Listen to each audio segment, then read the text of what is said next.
कुछ लोग गुरु मानते हैं, लोग महाराज कहते हैं, बड़ा आदर करते हैं, कोई संत कहता है, लेकिन आप जिस भाषा का प्रयोग करते हैं वो इस गरिमा के अनुकूल नहीं लगती कई बार। जैसे आपने एक पत्रकार को कहा कि तुझे नंगा कर दूंगा, ये साधु की भाषा तो नहीं हो सकती, ये संत की भाषा तो नहीं हो सकती। ब्राह्मण समाज पर कमेंट करने वाले एक व्यक्ति को आपने कहा मूर्ख, ठठेरी के बरे, नकट्टा। तो ये ठठेरी क्या होता है? कोई हम जातिवादी नहीं है, पहली बात तो हम ये क्लियर करें। नहीं, ये ठठेरी क्या होता है? ये हमारे बुंदेलखंड का एक भावनात्मक शब्द है, ठठरी। जब माताएं बड़ी आवेश में होती है और बालक कोई गलती कर देता है तो माताएं अपनी बालक को कहती हैं, अरे ठठरी के बरे सुधर जा, न कटा। तो हम बहुत गांव के भोले भाले अनपढ़ गवार आदमी हैं, अंगूठा छाप है, ठीक से पढ़ाई की नहीं, तो गवार आदमी है। तो जो माँ की हमारी जो परंपराएं है, जो पारिवारिक बोलचाल है, उस पारिवारिक बोलचाल में अगर कोई साधु के ऊपर टिप्पणी उठाएगा, रामचरितमानस पर टिप्पणी उठाएगा या भगवान पर टिप्पणी उठाएगा, तो स्वभावश सनातनी हिंदू होने के नाते वो लहजा निकल जाता है। और सठे साठ्यम समाचरित, ये भी कौन सी गलत बात है? अगर कोई भगवान को गाली बके और हम उसको श्रीमान जी कहें, स्वामी जी कहें, भगवान कहें, तो हमें तो नहीं लगता कि वो बिना ना मानत जलद जड़ गए 3 दिन बीत, और बोले राम सकोप तब भय बिन हो ये ना प्रीत। देखिए, आप अपने आप को बड़े पढ़ा लिखा गवार कह करके तो नहीं छुप सकते उसके पीछे। आपने उनसे कहा कि तू मुझे मिल जा, मैं तुझे मसल दूंगा। बहुत अच्छा, हाँ, ये हमने कहा क्योंकि उन्होंने कथावाचकों को पाखंडी कहा था, जिस विषय पर आपने ये टिप्पणी किया है। उन्होंने कथावाचकों, हमने कहा कथावाचक हो सकते पाखंडी, पर पर्टिकुलर नाम लीजिए, सब नहीं हो सकते। इस भारत में जगतगुरु स्वामी रामभद्राचार्य भी है, मुरारी बापू भी कथाव्यास है, पूज्यपाद श्री मलुक पीठाधीश्वर भी कथाव्यास है, उनमें एक दास भी है। ये महापुरुषों पे आज तक कोई इल्जाम नहीं है, और इन महापुरुषों पर इल्जाम नहीं है तो सब कथा। भाई, एक पत्रकार गलत हो सकता, सब नहीं हो सकता।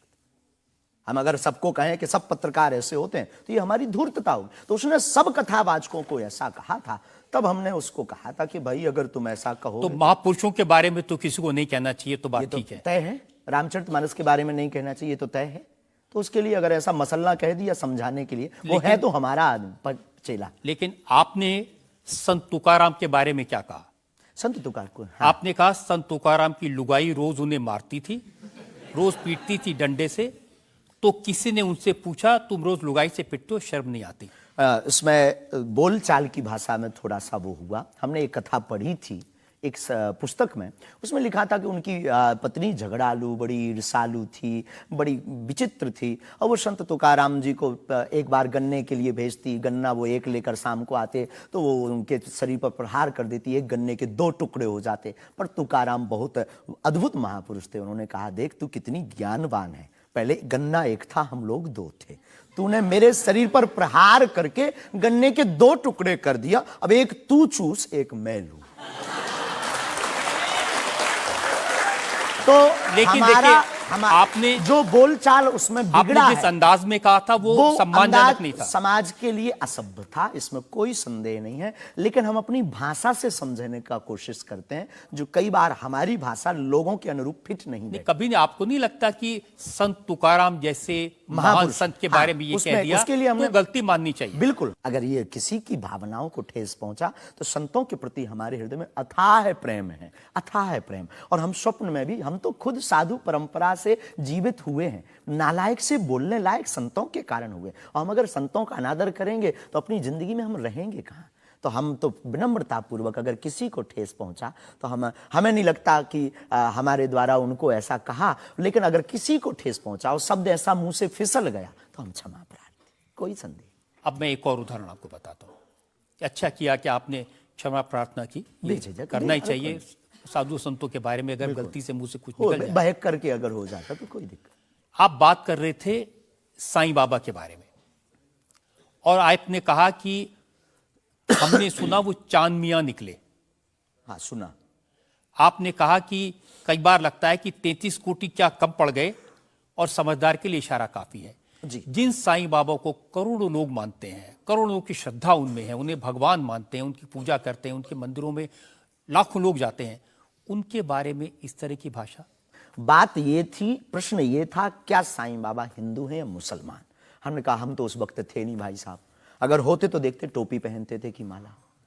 तो हमने जो सुना है, कोर्ट ने कहा, ऐसा एक पत्रकार में पत्र वार्ता में निकला है कि वो चांदनियां हैं, उन्होंने, उनके जो कमेटी के लोग हैं उन्होंने क्षमा मांगी। तो हमने यही बात उनको बता दी, बस प्रेस की बात बता दी। तो हमसे ज्यादा ये आरोप जिस पत्रकार ने ये छापा है उस पर उठना चाहिए। नहीं, लेकिन आपके कहने से लोगों की भावनाएं आहत हुई। हमारा किसी भी संत के प्रति अनादर नहीं, सब धर्मों के प्रति सम्मान है। जो जिस धर्म को मान रहा, बलपूर्वक उसको मानना चाहिए। हम सिर्फ अपने धर्म के कट्टर हैं, सिर्फ ये बताना चाहते हैं हम।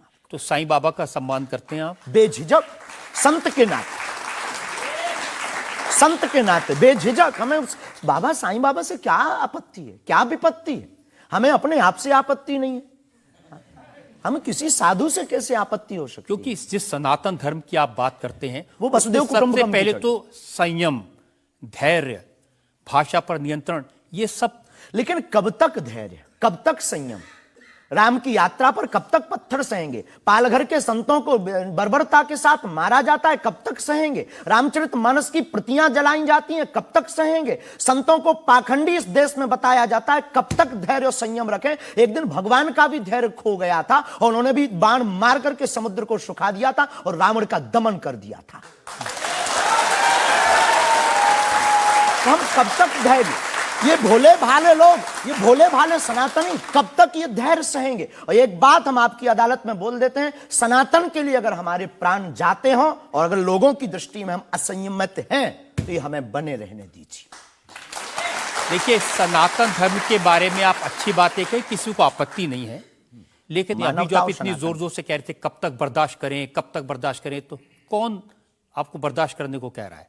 जो ये प्रतियां जला रहे हैं, जो संतों को मार रहे हैं, जो सनातन के खिलाफ झूठा प्रचार कर रहे हैं, जो संतों के खिलाफ और सनातन की संस्कृति को छिन्न भिन्न करने के लिए मूवी बना रहे हैं। जब आप ऐसी बातें कहते हैं ना, तो असदुद्दीन ओवैसी जैसे लोगों को ये कहने का मौका मिलता है कि इन लोगों को अनाप शनाप बातें करने का अधिकार दे दिया सरकार ने।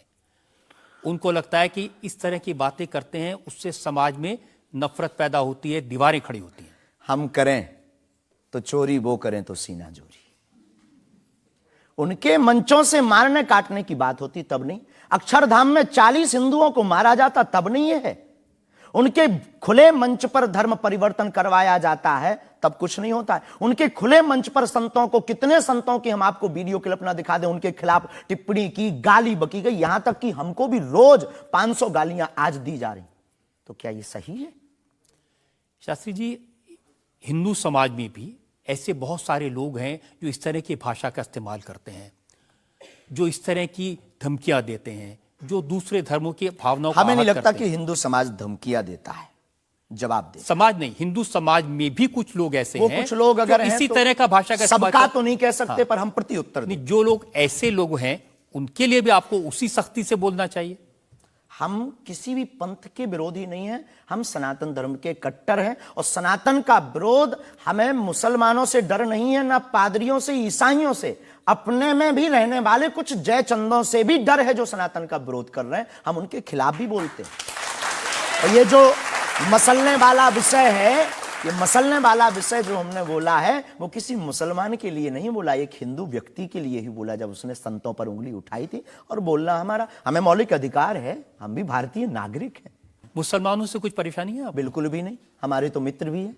मैंने तो ये भी सुना कि आपकी बहन की शादी एक मुसलमान से पैसे लेकर सहयोग आपने दी, करवाई हाँ। थी। आज भी हमारा मित्र, अभी 5 दिन पहले ही मिला, चाय भी पी। और हमारा लगभग 500-600 मुसलमान परिवार है जो आत्मा से जुड़े हैं। इस भारत का प्रत्येक नागरिक अपने हृदय पर अगर हाथ रखे ना, अब मीडिया में वो कुछ भी बोले तो उसकी रंगों में राम और कृष्ण का ही ब्लड बह रहा है।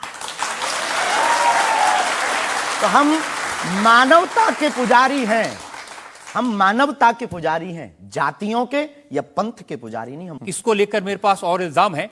हम एक ब्रेक के रुकेंगे और ब्रेक के बाद आपकी अदालत में धीरेन्द्र के शास्त्री